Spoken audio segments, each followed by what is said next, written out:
নিশ্চিতভাৱে সেই সময়ৰ ৰাজহ আৰু ভূমি আইনৰ এক ডাঙৰ সংস্কাৰ কৰাৰ পিছত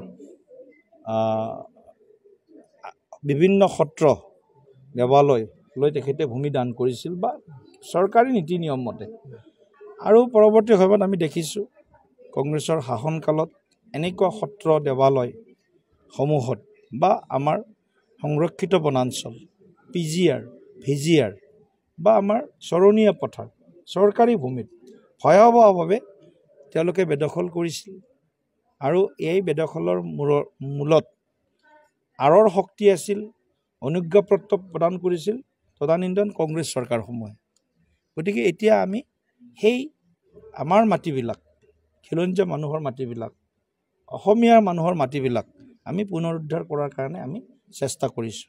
আৰু এতিয়ালৈকে আমি যিখিনি গম পাইছোঁ 1 লক্ষাধিক বিঘা মাটি এতিয়ালৈকে বেদখলমুক্ত কৰিবলৈ সক্ষম হৈছে ডক্টৰ হিমন্ত বিশ্ব শৰ্মা ডাঙৰীয়াৰ মুখ্যমন্ত্ৰী কাৰ্যকালত। আৰু এই কামটো আমি সৰ্বানন্দ সোণোৱালৰ দিনতে আৰম্ভ হৈছে।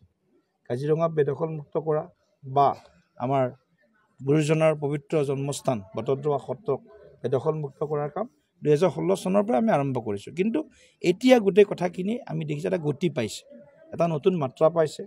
আৰু বহুত দয়া ক্ষমা কৰি লাভ নাই। এই সময়ত দয়া আৰু ক্ষমাই আমাৰ ভৱিষ্যতটোক কোঙা কৰি পেলাব। সেইকাৰণে গোটেই অসমৰ খিলঞ্জীয়া মানুহখিনিক, ভাৰতীয় মূলৰ মানুহখিনিক আমি বিনম্ৰতাৰে আহ্বান জনাইছোঁ যে কাৰোবাৰ চকুত চকু পানী দেখিলে মানুহ হিচাপে আৱেগিক হোৱাৰ প্ৰয়োজন আছে। কিন্তু তৎমুহূৰ্ততে যেতিয়া নিজৰ গাটো চিকুটি চাব তেতিয়া গম পাব যে এইসকলৰ যি আজি শিশু বুলি চকুত চকু পানী দেখিছোঁ, এইসকলে কিন্তু ভোটাৰ হ'ব। আৰু এইসকলে আৰু হাজাৰ বিঘা মাটি, লক্ষ বিঘা মাটি আমাৰ খিলঞ্জীয়া মানুহৰ পৰা কাঢ়ি ল'ব।